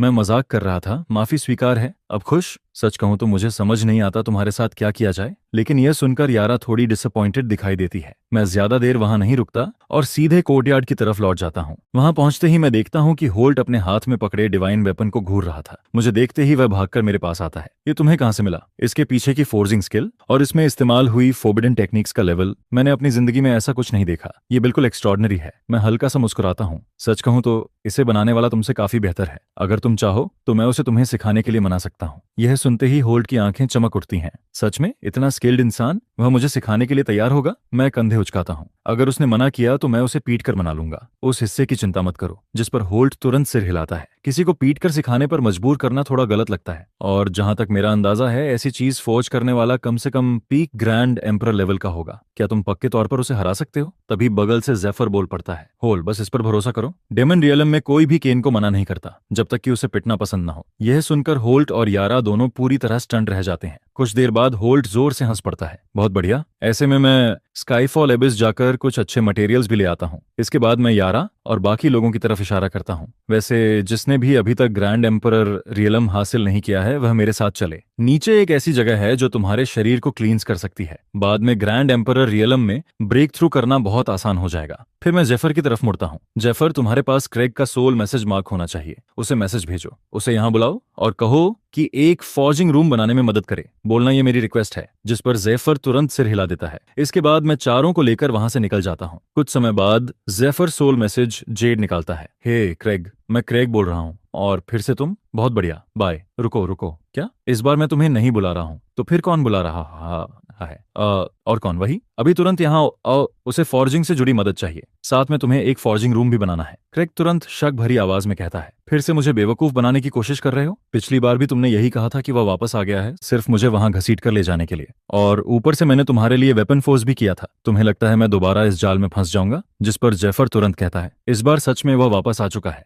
अगर मैं झूठ बोल रहा हूं तो मैं सबसे बड़ा बेवकूफ हूं। वो तो तुम पहले ही साबित कर चुके हो। यह सुनकर जेफर कुछ पल के लिए चुप हो जाता है। फिर वह कहता है, मुझ पर भरोसा नहीं है? फ्रॉस्टेड से पूछ लो, वह यहीं मेरे साथ है। जिस पर अगले ही पल फ्रॉस्ट की आवाज सुनाई देती है। यह सच है? वह सच में वापस आ चुका है। लेकिन दूसरी तरफ से तुरंत जवाब आता है, वाह जेफर, काफी चालाक हो गए हो। इस बार उसकी आवाज की नकल नहीं की, बल्कि फ्रॉस्ट को इस्तेमाल कर लिया। इंप्रेशन अच्छा था, लेकिन मैं फिर भी नहीं आ रहा। जिस पर फ्रॉस्ट तुरंत हंस पड़ती है, हिम्मत है तो खुद आकर मिल लो।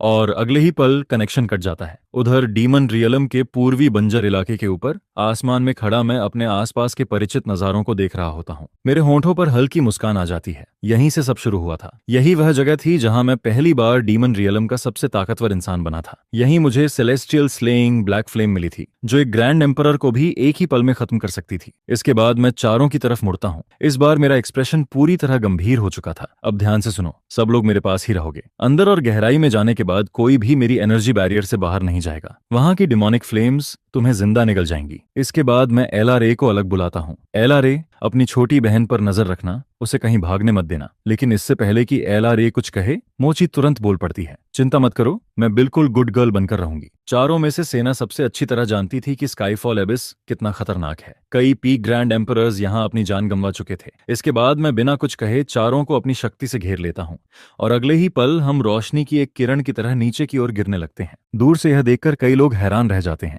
ये लोग क्या कर रहे हैं? सीधे स्काईफॉल एबिस के सेंटर में उड़कर जा रहे हैं। क्या इनका दिमाग खराब हो गया है? लेकिन मैं जरा भी नहीं रुकता, उल्टा मेरी स्पीड और बढ़ जाती है। पलक झपकते ही मैं सभी को लगभग 3 मील की गहराई तक ले आता हूँ, जिस पर मैं अपना हाथ आगे बढ़ाता हूँ, और अगले ही पल 30 फीट के रेडियस में एक विशाल लाइट शील्ड बन जाता है। यहीं रहकर कल्टीवेट करो। मैं और नीचे मटेरियल्स ढूंढने जा रहा हूँ। किसी भी हालत में इस शील्ड से बाहर मत निकलना। अगर कोई आसपास आ भी जाए तो उसे इग्नोर करना, चाहे वह कितना भी ताकतवर क्यों न हो, वह तुम्हें छू भी नहीं पाएगा। ठीक है डैड, मोची यहीं वेट करेगी। यह कहकर मैं और गहराई में उतर जाता हूँ। अपनी पिछली पीक स्ट्रेंथ पर भी मैं सिर्फ 35 मील नीचे तक पहुंच पाया था, लेकिन अब जब मैं वापस आया हूँ, मेरा इरादा बिल्कुल नीचे तक पहुंचने का था, और जितना ज्यादा हो सके स्काईफॉल डिवाइन गोल्ड इकट्ठा करने का भी। कुछ ही पलों में मैं 25 मील की गहराई पार कर जाता हूँ, और तभी मुझे कुछ अनएक्सपेक्टेड दिखाई देता है। एक महिला, जिसकी एरे आर्ट्स पर पकड़ बेहद असाधारण थी। मैं उसे बस एक झलक भर देखता हूँ और उसके आगे निकल जाता हूँ। उसी समय वह महिला अपने पास से गुजरी काली रोशनी को फील करती है। असंभव, इस गहराई तक कोई ऐसे कैसे उड़ सकता है? लेकिन तब तक मैं आगे निकल चुका था। कुछ देर बाद मैं 35 मील की गहराई तक पहुंच जाता हूँ। यही वह जगह थी जहां पिछली बार मैंने सारा स्काईफॉल डिवाइन गोल्ड निकाल लिया था। मैं नीचे की तरफ देखता हूँ। अब देखते हैं कि पिछली बार से दोगुनी ताकत के साथ मैं कितना नीचे जा सकता हूँ। 2.5 मिनट बाद मैं 45 मील की गहराई तक पहुंच जाता हूँ। इस दौरान मैं स्काईफॉल डिवाइन गोल्ड के 2 विशाल टुकड़े भी इकट्ठा कर चुका था। मैं नीचे झांकता हूँ। लगता है यह एबिस लगभग 50 मील पर खत्म होता है, लेकिन दोगुनी ताकत अब कम पड़ने लगी है। शायद अब मुझे 3 गुना ताकत इस्तेमाल करनी होगी। अगले ही पल मेरी कल्टीवेशन पावर 3 गुना बढ़ जाती है, और तुरंत पहले वाला दबाव गायब हो जाता है। रॉ पावर से बेहतर कुछ नहीं। करीब 15 मिनट बाद मैं स्काईफॉल एबिस के बिल्कुल तल तक पहुंच जाता हूँ, और वहां का नजारा देखकर मेरी आंखें चमक उठती हैं। सबसे नीचे बीचों बीच एक विशाल स्काईफॉल डिवाइन गोल्ड का टुकड़ा तैर रहा था। इतना बड़ा टुकड़ा कि उससे अनगिनत चीजें फोर्स की जा सकती थीं।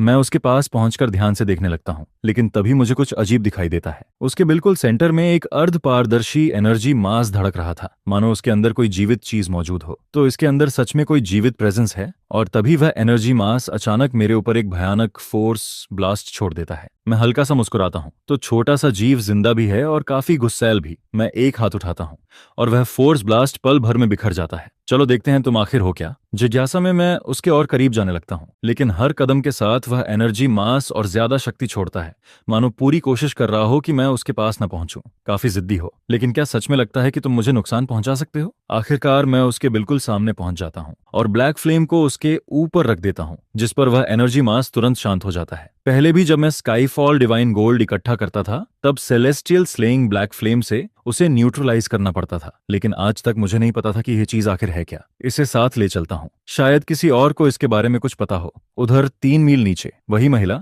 जिसे मैंने 25 मील की गहराई पर देखा था, लाइट शील्ड के सामने खड़ी थी।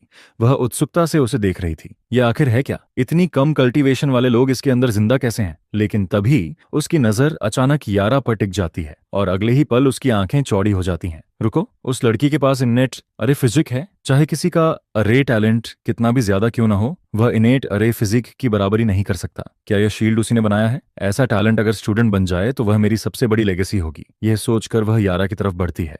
लेकिन जैसे ही वह करीब आती है उसका एक्सप्रेशन ठंडा हो जाता है। रुको, इसकी एनर्जी तो सेलेस्टियल रेल्म की है। उसी समय यारा अपनी आंखें खोल देती है और सामने खड़ी लाल कपड़ों वाली महिला को देखती है। क्या मैं आपकी मदद कर सकती हूँ? जिस पर महिला तुरंत अपना रवैया बदल देती है। माफ करना, मैंने सेलेस्टियल रियलम की एनर्जी महसूस की, इसलिए कुछ देर के लिए अपना कंट्रोल खो दिया। असल में मैंने तुम्हारे अंदर इनेट अरे फिजिक महसूस किया है और मैं तुम्हें अपना स्टूडेंट बनाने के बारे में सोच रही हूँ। क्या तुम मेरी पूरी एरे लेगेसी इनहेरिट करना चाहोगी? यह कहते हुए वह अपनी एरे आर्ट्स की शक्ति दिखाती है और उसे देखकर यारा पूरी तरह स्तब्ध रह जाती है। सेलेस्टियल रियलम में उसने जितने भी एरे मास्टर्स देखे थे उनके मुकाबले यह महिला आसमान और जमीन का फर्क रखती थी। यारा का दिल तेजी से धड़कने लगता है। आप सीरियस हैं? आप सच में मुझे अपना स्टूडेंट बनाना चाहती हैं? बिल्कुल, लेकिन एक शर्त पर। तुम्हें अपनी मौजूदा कल्टीवेशन छोड़कर डीमन रियलम टेक्निक्स से शुरुआत करनी होगी। यह सुनते ही यारा का चेहरा उतर जाता है, लेकिन तभी एलआरए तेज आवाज में उसे पुकारती है। यारा कुछ देर सोचती है, क्या केन के वापस आने तक इंतजार कर सकती हैं? वह कब लौटेगा? और ये शील्ड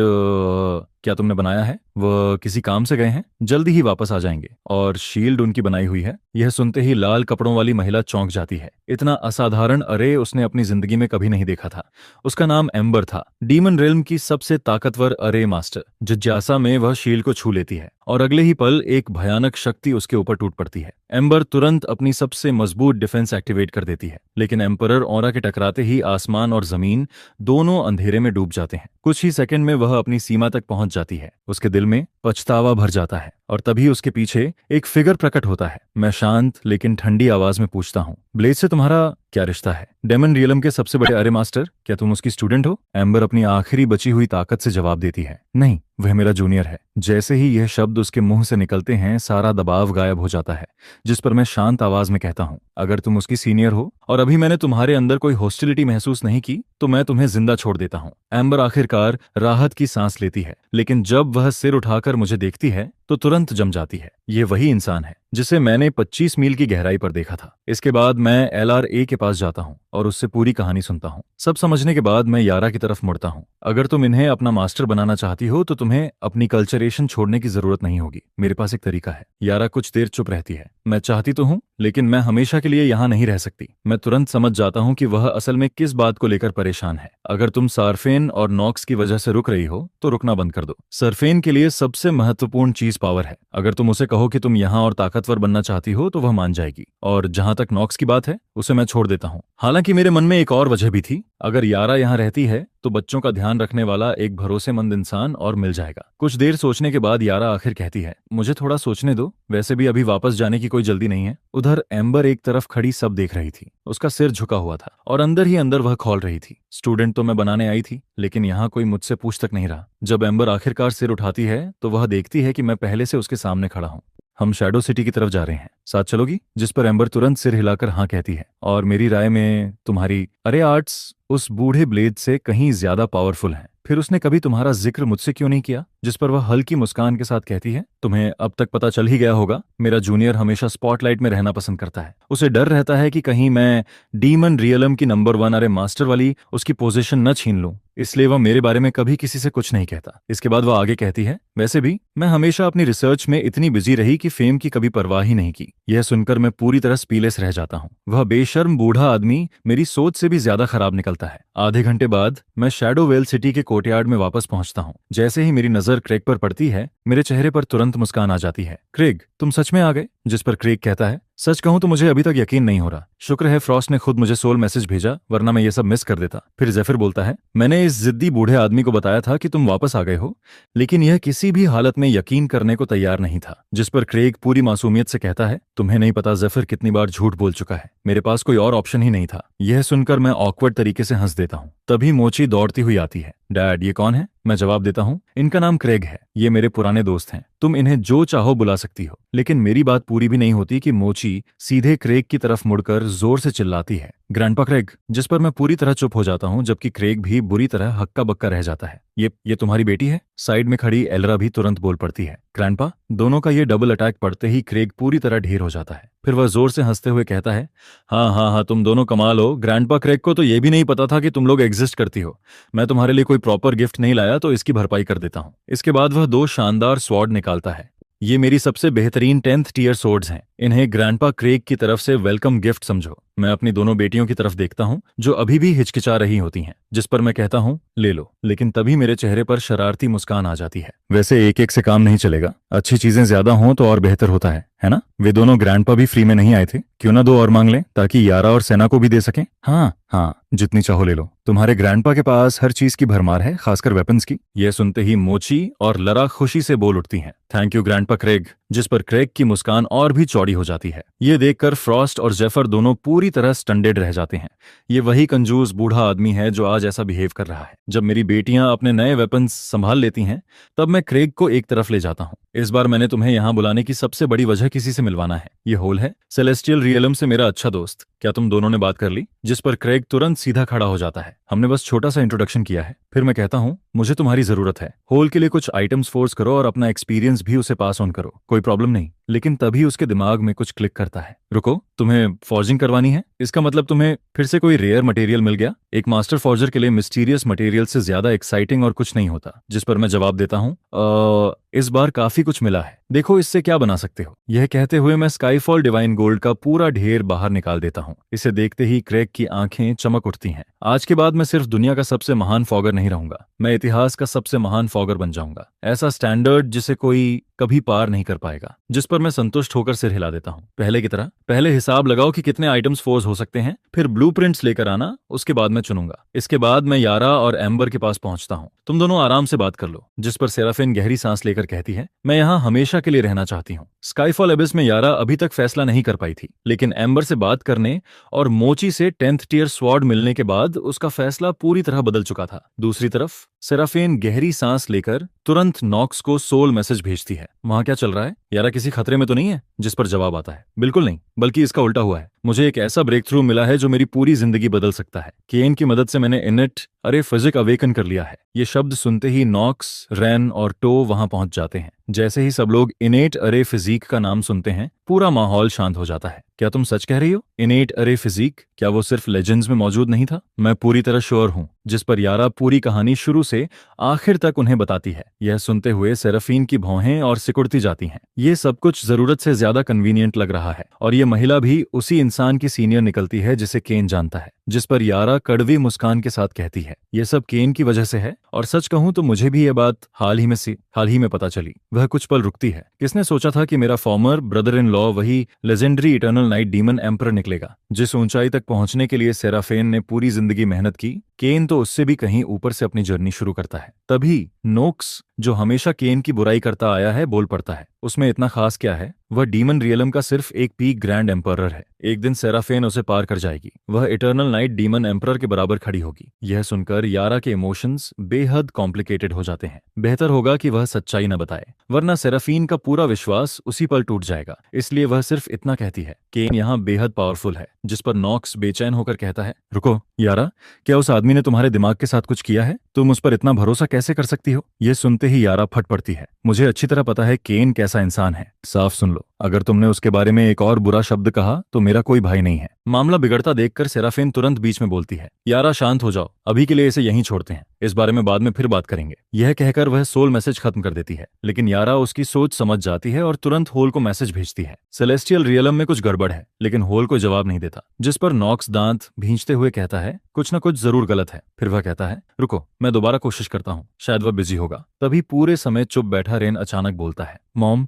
मुझे लगता है यारा सच कह रही है, डैड ऐसे इंसान नहीं है। जिस पर नोक्स ठंडी आवाज में कहता है, रेन, ये मत समझो कि तुम अपने पिता को जानते हो। तुम्हारी माँ के अलग होने से पहले क्या तुमने कभी सोचा था कि वह डीमन रियलम से है? यह सुनकर रेन चुप हो जाता है, लेकिन तभी सोल मैसेज अचानक एक्टिवेट हो जाता है। सेराफिन, इतनी जल्दी क्या है? कुछ काम था? हाँ, मुझे सिर्फ एक बात कंफर्म करनी है। मेरी बहन अचानक वहां हमेशा के लिए रहने की बात कर रही है। इसके बाद सेराफिन यारा से सुनी हुई पूरी बात दोबारा होल को बताती है। क्या यह सब सच है? जिस पर होल तुरंत बोल पड़ता है, एक एक शब्द सच है, चिंता मत करो, तुम्हारा एक्स यहाँ डरावनी हद तक पावरफुल है, और कुछ अगर नहीं तो मुझे वापस काम पर जाना है। यह सुनकर सेराफीन के अंदर बेचैनी की लहर दौड़ जाती है। होल, क्या तुम सच में जो कह रहे हो वह सब सच है? जिस पर होल नाराज होकर कहता है, सेराफीन, ये मेरे साथ गलत है। मैंने तुमसे कब झूठ बोला? अगर भरोसा नहीं है तो मैसेज करने की जरूरत ही क्या थी? यह कहकर होल कनेक्शन काट देता है। दूसरी तरफ सेराफीन गहरी सोच में डूब जाती है। मैं इसे ऐसे नहीं छोड़ सकती। यारा को वापस आना होगा, चाहे सिर्फ एक बार के लिए ही सही। जिस पर नॉक्स आह भरते हुए कहता है, हालात देखकर तो नहीं लगता कि वह वापस आएगी। यहाँ तक कि होल भी।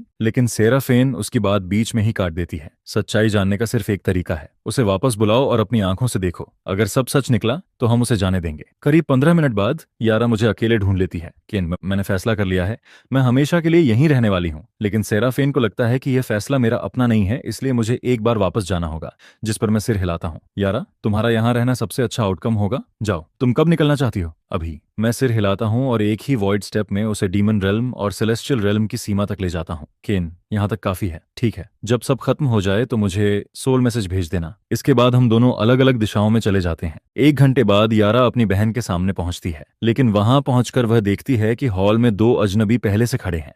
उनमें से एक ऑल्ड्रिच है, सेलेस्टियल रेल्म का नंबर 1 अरे मास्टर, और दूसरा एक पीक ग्रैंड एम्परर है जो सोल कल्टीवेशन में स्पेशलाइज करता है। यह देखकर यारा हल्की सी आह भरती है। उसे पहले से पता चल चुका है कि आगे क्या होने वाला है। सेराफीन, मैं यहाँ सिर्फ ये दिखाने आई हूँ कि मैं पूरी तरह सुरक्षित हूँ और तुम्हें खुद अलविदा कह सकूं। अब जब दोनों काम हो चुके हैं तो मुझे चलना चाहिए। लेकिन सेराफीन उसे रोक देती है। रुको, इससे सिर्फ यह साबित होता है कि तुम सुरक्षित हो, यह साबित नहीं होता कि तुम्हें धोखा नहीं दिया गया। यह सुनते ही यारा के शरीर से एक अजीब सी चमक निकलने लगती है। तो खुद देख लो, ये इन्नेट अरे हाइफन फिजिक है या नहीं। लेकिन उसी समय ऑल्ड्रिच की आंखों में गहरी छिपी हुई लालच साफ दिखाई देती है। वह सिल्वारा की तरफ एक नजर डालता है और सिल्वारा तुरंत उसका इशारा समझकर मुस्कुराते हुए आगे बढ़ती है। जिस पर सिल्वारा मुस्कुराते हुए कहती है, ठीक है, मान लेते हैं कि तुम्हें किसी ने धोखा नहीं दिया, लेकिन क्या अरे आर्ट सीखने के लिए तुम्हें सच में डीमन रेल्म तक जाने की जरूरत है? इसके बाद वह ऑल्ड्रिच की तरफ इशारा करती है। मैं तुम्हारा परिचय करवाती हूँ ऑल्ड्रिच से, जो सेलेस्टियल रेल्म के सबसे महान अरे मास्टर हैं। जिस पर ऑल्ड्रिच घमंड से मुस्कुराता है। सिल्वारा बिल्कुल सही कह रही है। डीमन रेल्म का नंबर 1 अरे मास्टर आखिर है ही क्या? उसे मेरे सामने आने दो, मैं उसे एक कीड़े की तरह कुचल दूंगा। यह सुनकर यारा इस घमंडी और खुद पर फूले हुए ऑल्ड्रिच को घूरने लगती है, जबकि उसके अंदर गुस्से की लहर उठने लगती है। मुझे एक बार आपका सबसे पावरफुल अरे फॉर्मेशन देखने का मौका मिला था, लेकिन अगर उसकी तुलना डीमन रियलम वाले अरे फॉर्मेशन से की जाए तो सच कहूं वह उसके सामने काफी कमजोर पड़ता है। अगर मेरी बात से आपको बुरा लगा हो तो मैं माफी मांगती हूँ। यह सुनते ही अल्ड्रिक के चेहरे पर गुस्सा साफ दिखाई देने लगता है, लेकिन वह खुद को रोकता है। ठीक है, मैं किसी जूनियर के साथ बहस करने जितना नीचे नहीं गिरूंगा, लेकिन उम्मीद करता हूं कि भविष्य में तुम ऐसी बातें नहीं करोगी। जिस पर सिल्वारा समझ जाती है कि मामला उसके हाथ से निकल रहा है, इसलिए वह तुरंत बात घुमा देती है। ठीक है, अगर तुम सच में अपने फैसले को लेकर पूरी तरह श्योर हो तो कम से कम अपनी बहन को चैन से रहने दो। क्यों ना ये एल्डर तुम्हारा सोल रीडिंग कर ले? फिर वह मुस्कुराकर पूछती है, क्या कहती हो? यारा के पास छिपाने के लिए कुछ भी नहीं होता, इसलिए वह बिना किसी हिचकिचाहट के सिर हिला देती है। कर लीजिए। जिस पर वह एल्डर आगे बढ़ता है। उसकी उंगली की नोक पर सुनहरी रोशनी की एक पतली धारा इकट्ठा होने लगती है, जो अगले ही पल सीधे यारा के दिमाग में प्रवेश कर जाती है। कुछ पल बीतते हैं, फिर एल्डर चुपचाप सिल्वारा को एक प्राइवेट सोल मैसेज भेजता है। सिल्वारा, उसकी सोल पूरी तरह साफ है। यह सुनते ही सिल्वारा का चेहरा थोड़ा सख्त हो जाता है। कुछ सेकंड की चुप्पी के बाद उसकी आंखें सिकुड़ जाती हैं। एल्डर, वही करो जो मैंने पहले कहा था। अगले ही पल एल्डर जोर से बोलता है, मैंने कंफर्म कर लिया है, तुम्हारी बहन पर एक खास सोल मैनिपुलेशन टेक्निक इस्तेमाल की गई है। यह सुनते ही यारा सब कुछ समझ जाती है, उसे सिल्वारा ने फंसाया है। जिस पर सिल्वारा तुरंत मौका पकड़ लेती है। मुझे पहले से ही कुछ गलत लग रहा था सेराफेन, हम यारा को डीमन रियलम वापस नहीं जाने दे सकते। सेराफेन की भौहें कसकर सिकुड़ जाती हैं। यारा, मुझे शुरू से ही लग रहा था कि तुम्हारे अंदर कुछ बदल गया है। कुछ समय के लिए सेलेस्टियल रियलम में ही रुक जाओ प्लीज। यह सुनते ही यारा का दिल टूट जाता है। सेराफिन, तुम मेरा दिल तोड़ रही हो? क्या तुम्हें भी मुझ पर भरोसा नहीं है? जिस पर सारा तुरंत बीच में बोल पड़ती है, क्या अपनी बहन से ऐसे बात करते हैं ने? तुम्हें समझना चाहिए कि वह सिर्फ तुम्हारे भले के लिए यह सब कर रही है। यही वह आखिरी बात होती है जो यारा को पूरी तरह भड़का देती है। सिल्वारा, मैं बहुत पहले से तुम्हें बर्दाश्त कर रही हूँ। मेरी बहन और केन के अलग होने में तुम्हारा पूरा हाथ था, और अब तुम हमारे बीच भी दरार डालने की कोशिश कर रही हो। आखिर तुम्हारा मकसद क्या है? यह सुनते ही सारा का चेहरा काला पड़ जाता है। सेराफिन, यारा को देखो, वह सिर्फ कुछ दिनों के लिए डीमन रियलम गई थी और उसकी हालत देखो। अगर तुमने उसे वापस जाने दिया तो बाद में पछताओगी। जिस पर यारा अपना सारा गुस्सा बाहर निकाल देती है। तुम्हारी हिम्मत कैसे हुई ये कहने की कि मेरा सोल मैनिपुलेशन हुआ है? शायद तुम्हारे पूरे परिवार का हुआ होगा। यह सुनकर सेराफिन पूरी तरह जड़ हो जाती है। उसने कभी यारा को इस हालत में नहीं देखा था। यारा, तुम्हें सुनाई भी दे रहा है कि तुम क्या कह रही हो? जिस पर यारा बिना झिझक जवाब देती है, मुझे सब साफ सुनाई दे रहा है, क्योंकि आज से ज्यादा क्लियर माइंडेड मैं अपनी पूरी जिंदगी में कभी नहीं रही। इसके बाद वह मोची द्वारा दी गई स्वॉर्ड निकाल लेती है। अब मुझे समझ में आता है कि केन कैसा फील करता होगा। फिर वह स्वॉर्ड सीधा सिल्वारा की तरफ तान देती है। खुशकिस्मत हो कि मेरे पास केन जैसी पावर नहीं है, वरना आज तुम्हारा आखिरी दिन होता। जिस पर सारा तुरंत मासूम बनने का नाटक करती है। सेराफेन, तुम्हारी बहन पूरी तरह किसी स्पेल के असर में है, हमें इसे यहीं रोकना होगा। सेराफेन अपनी बहन को देखती है, जो अब उसे किसी अजनबी की तरह लगने लगी थी, और एक बार फिर वह सिल्वारा की बात पर विश्वास कर लेती है। वेपन नीचे रख दो, वरना जो आगे होगा उसके लिए मुझे दोष मत देना। ये शब्द यारा को पूरी तरह तोड़ देते हैं। अगले ही पल वह अपनी स्वॉर्ड अपनी ही गर्दन पर रख देती है। ठीक है, तुम लोग मुझे यहाँ रोकना चाहते हो, है ना? तो आज मैं यहीं मर जाती हूँ। यह देखकर सेराफेन के चेहरे का रंग उड़ जाता है। उसने कभी नहीं सोचा था कि उसकी अपनी बहन इतना बड़ा कदम उठा सकती है। वह कुछ करना चाहती है, लेकिन यारा सेक्रेड किंग रेल्म की कल्टीवेटर होती है, और उसके हाथ में वह भयानक सोड भी होती है। उसकी बांह का एक छोटा सा झटका सब कुछ खत्म कर सकता है। यारा, प्लीज शांत हो जाओ, हम बात करके इसे सुलझा सकते हैं। जिस पर यारा ठंडी आवाज में कहती है, अब कहने के लिए कुछ नहीं बचा, मेरी जिंदगी मेरी है, उसका फैसला भी मैं ही करूंगी। तभी नोक्स, जो अब तक यारा के जाने के खिलाफ था, अचानक आगे बढ़ता है। सेराफेन, मत हिलो, मैं यारा को सबसे ज्यादा जानता हूँ। मैं भी चाहता हूँ कि वह यहीं रहे, लेकिन इस तरह नहीं। सेराफेन के अंदर इमोशंस का तूफान चल रहा होता है। काफी देर बाद वह गहरी सांस छोड़ती है। ठीक है यारा, जाओ। जाने से पहले यारा आखिरी बार अपनी बहन की तरफ देखती है। मैं इस दरवाजे से बाहर जा रही हूँ और फिर कभी वापस नहीं आऊंगी। अगर तुम अभी भी मुझे अपनी बहन मानती हो तो मेरी बात पर विश्वास करो। सारा पर भरोसा नहीं किया जा सकता। इसके बाद वह सिल्वारा की तरफ मुड़ती है और उसे जलती हुई नजरों से घूरती है। मेरा इंतजार करना, जब मैं काफी स्ट्रांग हो जाऊंगी तो तुम्हारे लिए वापस आऊंगी। यह कहकर यारा एक टेलीपोर्टेशन अरे एक्टिवेट करती है, और अगले ही पल उसकी आकृति हवा में गायब हो जाती है।